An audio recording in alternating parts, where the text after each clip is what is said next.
Olá! O Câmara Notícias está começando agora. O Movimento dos Trabalhadores Sem Terra, o MST, segue acampado às margens da BR-293, em Ulha Negra. Produtores rurais seguem em vigília e realizam manifestação no trevo da entrada da cidade. Na manhã de 28 de outubro foi realizada no trevo de entrada da Ulha Negra uma grande manifestação dos produtores rurais contra o Movimento Sem Terra. Estiveram presentes diversas autoridades, entre elas deputados federais e estaduais. O presidente do Legislativo, Rodrigo Ferraz, e os vereadores Ramon Bogado, Zeca Floriano e Kleber Zuliani estiveram presentes no ato. Olha, era algo que já estávamos esperando. Ao término da CPI, onde o governo federal, o governo Lula, lutou muito para enfraquecer, para desgastar, eu já avisava que tínhamos denúncia de que o movimento ia colocar suas manguinhas de fora. E agora é dito e feito. Já tivemos algo semelhante no Rio Grande do Sul, no Paraná, em Santa Catarina. Já temos denúncias de que há intenções em outros estados da federação. E isso é inadmissível. Nós temos que cobrar deste governo federal, omisso, conivente, o respeito ao agronegócio. E eu falo, pequeno, médio, grande produtor, agricultura familiar, não é MST. Não cabe ao MST sair cometendo crimes que não só o esbulho possessório, sem ter uma resposta do governo federal. A nossa esperança é que governadores já se posicionaram, contrário a qualquer tipo de desrespeito à Constituição, não só Santa Catarina, Rio Grande do Sul e Paraná, mas temos outros tantos estados que irão lutar, inibir, coibir e impedir essas invasões. Então, fica aqui o meu registro e meu parabéns a Bagé, a Ulha Negra, a região, aos produtores que estão unidos. Aqui no nosso Rio Grande não vamos permitir as invasões do MST. A grande situação é uma situação de preocupação e de angústia, porque toda vez que o MST se mobiliza, se movimenta, protagoniza ali na frente invasões, violência, né? Nós temos hoje realmente uma grande preocupação e nós estamos numa região de produção de pequenos, médios, produtores empresariais, geração de renda, produção de alimentos.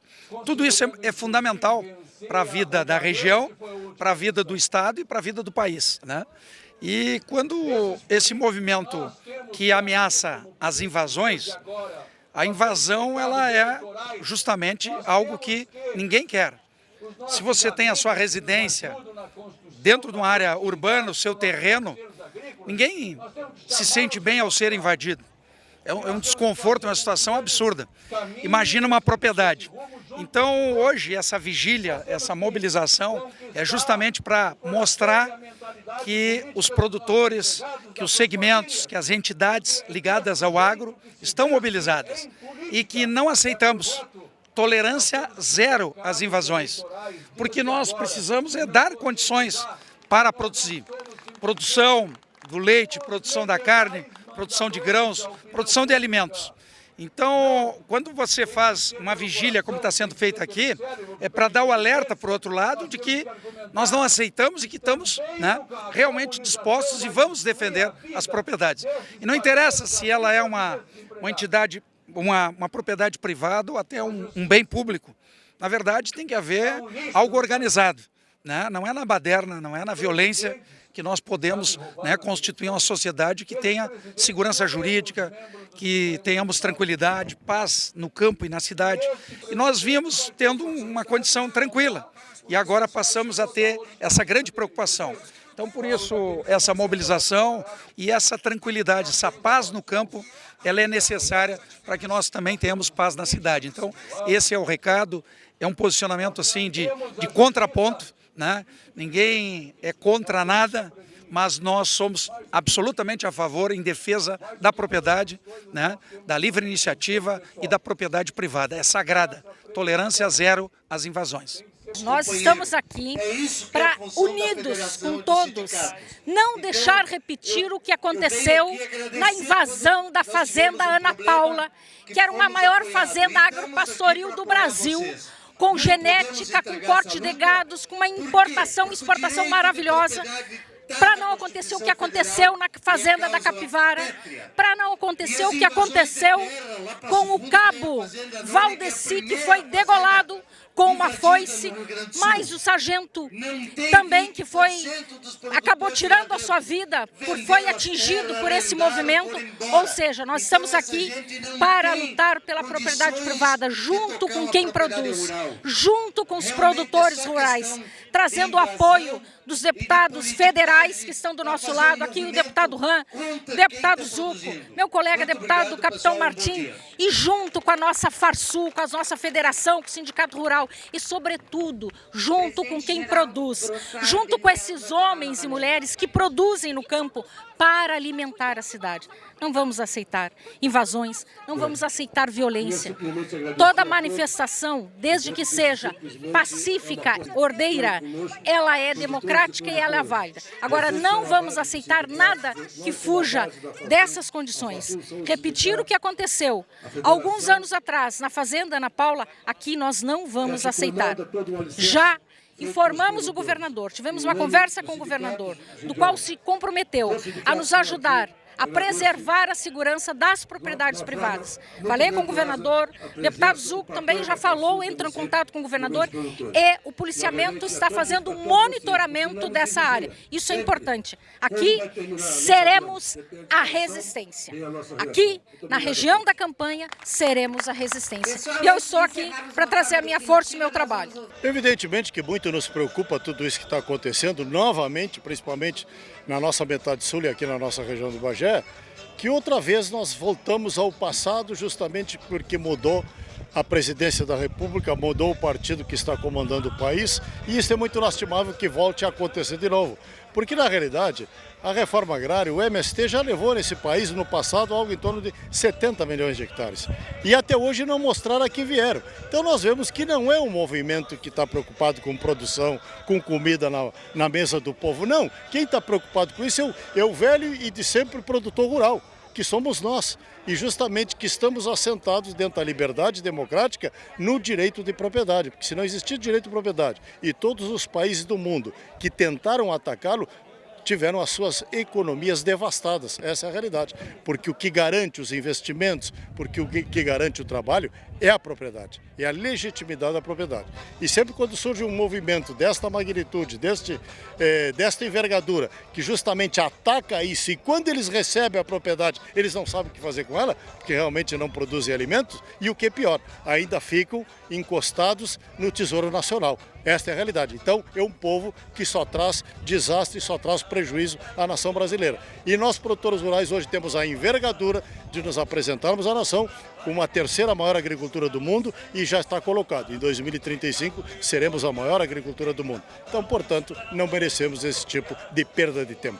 Os produtores rurais continuarão acampados no local, a fim de evitar que os integrantes do MST que montaram o acampamento mais adiante, às margens da BR-293, façam qualquer movimentação a fim de invadir terras na região.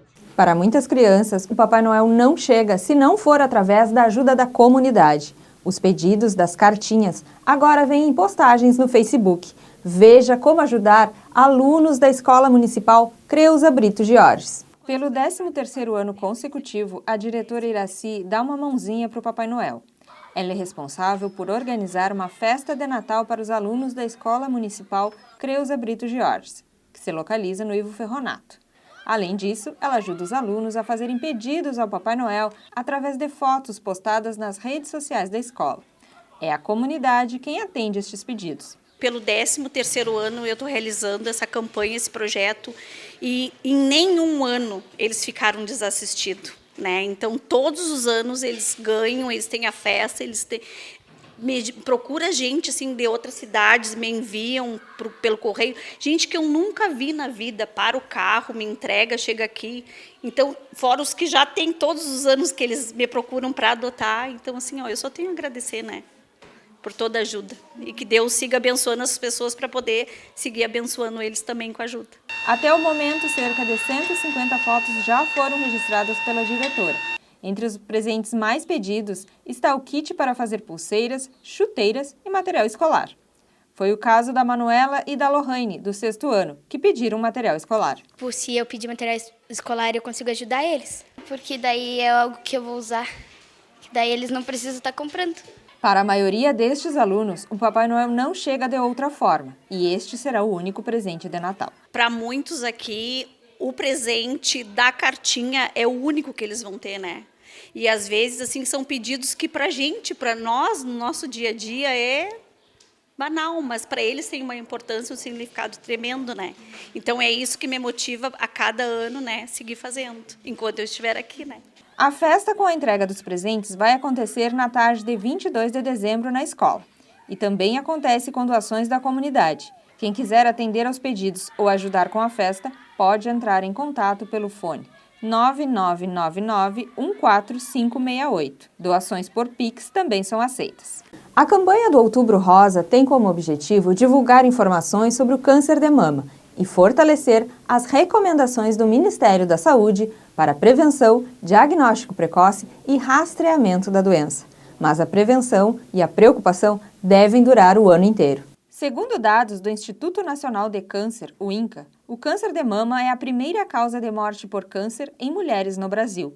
As regiões Sudeste e Sul têm as maiores taxas, 12 óbitos por 100 mil mulheres.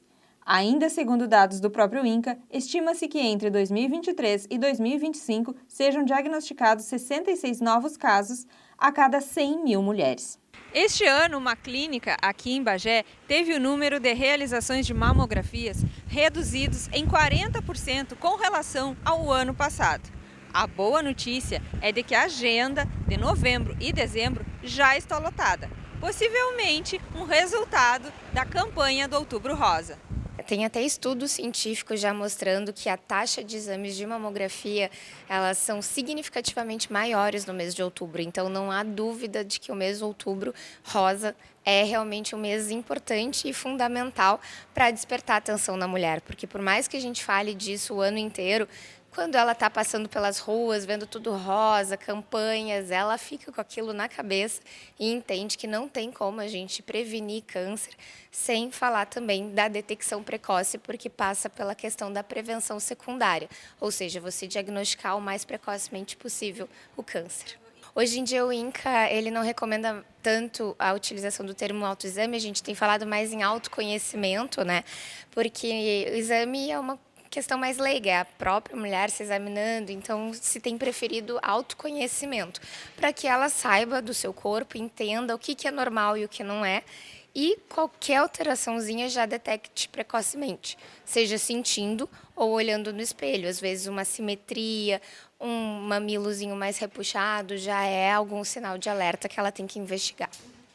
Pacientes que dependem do Sistema Único de Saúde, o SUS, podem iniciar a avaliação através de um posto de saúde. Pacientes conveniados e particulares podem procurar direto um mastologista. Embora nós vemos cada vez mulheres mais jovens, infelizmente, a idade ainda é o principal fator de risco. Então, mulheres acima de 50 anos realmente entram numa faixa etária em que o risco já começa a ficar mais exponencial em termos de aumento.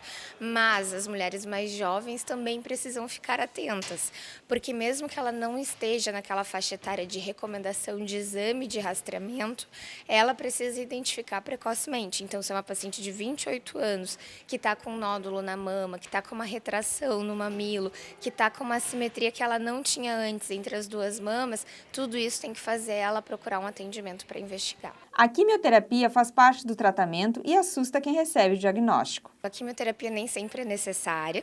A cirurgia, em grande parte das vezes, sim, a não ser que o tumor já esteja um pouquinho mais avançado, disseminado. Então, nesse caso, a cirurgia perde um pouquinho o benefício, mas em 90% dos casos, a cirurgia é o tratamento padrão. E quimioterapia vai depender muito da agressividade daquele tumor e também do estadio dele, o quão avançado está. A radioterapia já costuma ser mais utilizada mesmo em tumores iniciais, quando se tira só um pedacinho da mama. O apoio psicológico dado aos pacientes faz diferença durante o tratamento. Aqui na Santa Casa de Bagé nós temos toda uma equipe multidisciplinar voltada para atender essas pacientes. Tanto as pacientes que estão em quimio, em radioterapia, só cirurgia, elas têm um suporte psicológico que todas as pacientes que se sintam mais desestruturadas ou às vezes com um pouco de ansiedade, ou mesmo que só queira conversar, elas têm a possibilidade de contar com esse profissional. O que precisamos lembrar, infelizmente, o SUS ainda não prevê como uma equipe multi quando a gente fala de oncologia. Então, são serviços diferenciados que fazem esse custeio do profissional e isso é importantíssimo para os nossos pacientes. Outros tipos de câncer também não podem ser esquecidos. O câncer do colo do útero é um exemplo onde o exame do Papa Nicolau, o exame do citopatológico preventivo, ele é fundamental para se diagnosticar precocemente e fazer um tratamento com maior chance de controle. Então, a gente também aproveita a mulher que vem até para fazer a mamografia para lembrar que, se for na idade ainda que ela precise fazer, também o exame preventivo do citopatológico. Mesmo sem fatores de risco e com uma vida saudável, o câncer pode ser diagnosticado. Isso pode estar ligado a fatores hereditários.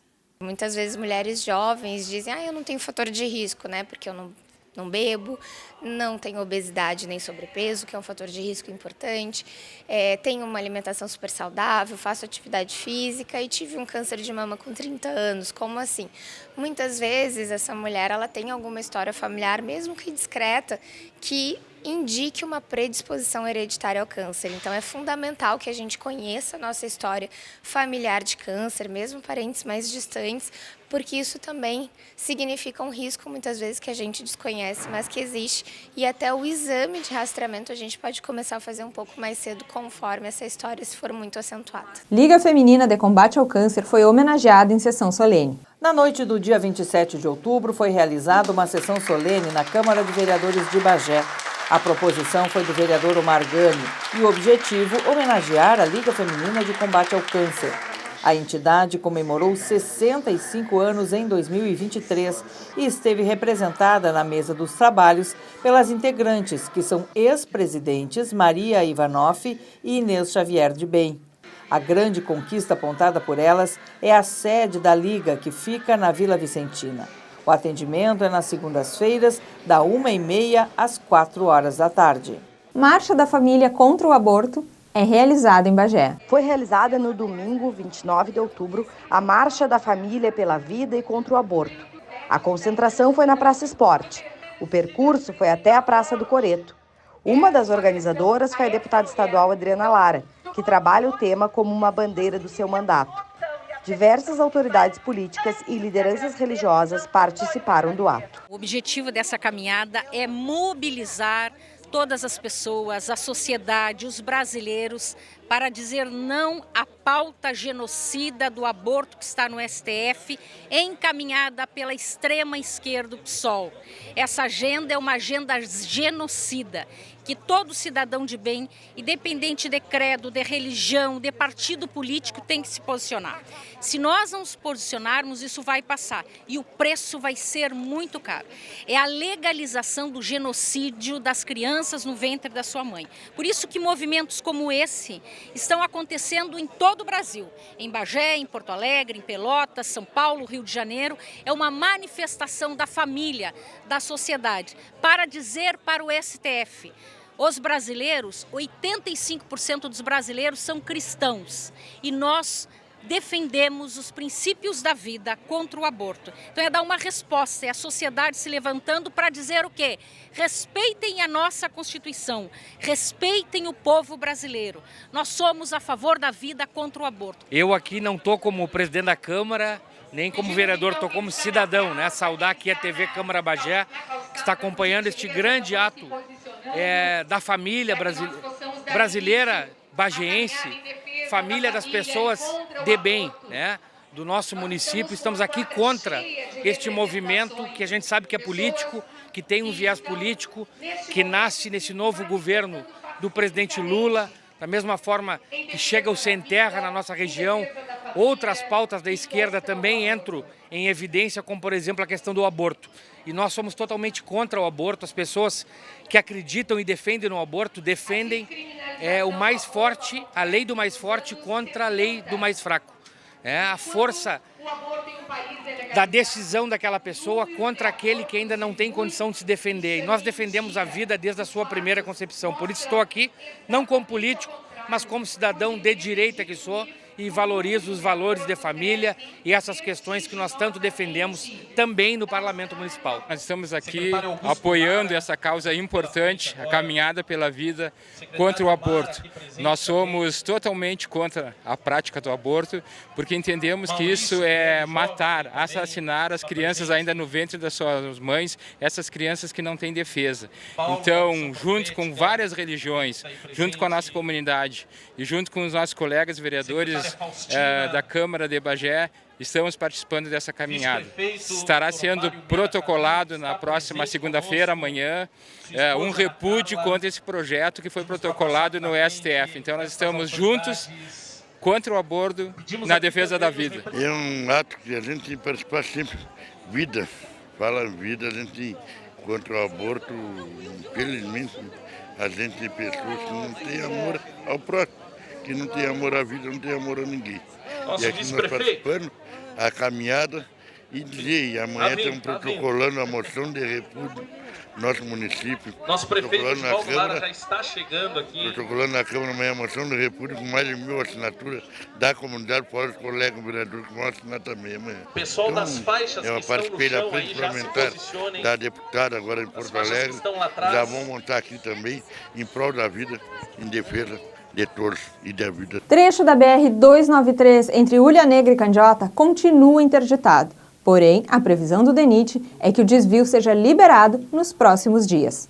Equipes do Departamento Nacional de Infraestrutura e Transportes, o DENIT, trabalham na realização do desvio paralelo à pista bloqueada no quilômetro 151 da BR-293, entre Ulha Negra e Candiota. O trecho está interrompido desde as fortes chuvas que aconteceram no dia 23 de setembro, impedindo o tráfego de veículos pela rodovia dos municípios das regiões da fronteira campanha com a Zona Sul. A previsão para a liberação é para o início do mês de novembro. A BR é um local onde circulam transportes de cargas, trabalhadores da região e pacientes que são atendidos em outras cidades da região. O horário do transporte coletivo na zona urbana de Bagé passa por adaptação. A partir do dia 2 de novembro entra em vigor o novo cronograma de horários do transporte coletivo em Bagé.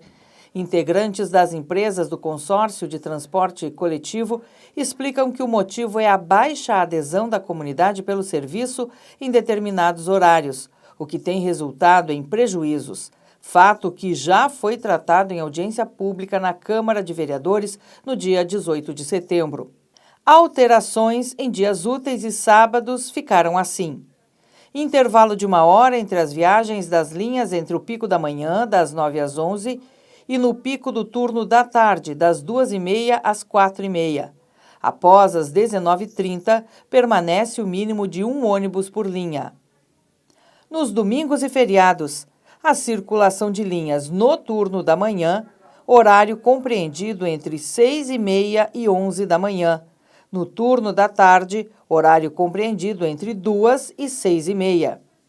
Nos intervalos das linhas convencionais, entre 11 e 1h59 da tarde e das 6h30 às 21h, será realizada uma linha circular com um veículo por concessionária para atender os deslocamentos no centro para o bairro. Alterações nas linhas rurais. Linha Rural Bento Rengo, sem operação. Linha Rural da Serrilhada, operação quinzenal às segundas-feiras. Linha Rural dos Olhos d'Água, sem operação, e Linha Rural Pedra Grande, com operação quinzenal. Depois de 16 anos, Bagé volta a ter representação da Enarte, o Encontro de Artes e Tradições Gaúchas. O DTG Guapos da Fronteira intensifica a preparação para o evento, que acontece em novembro.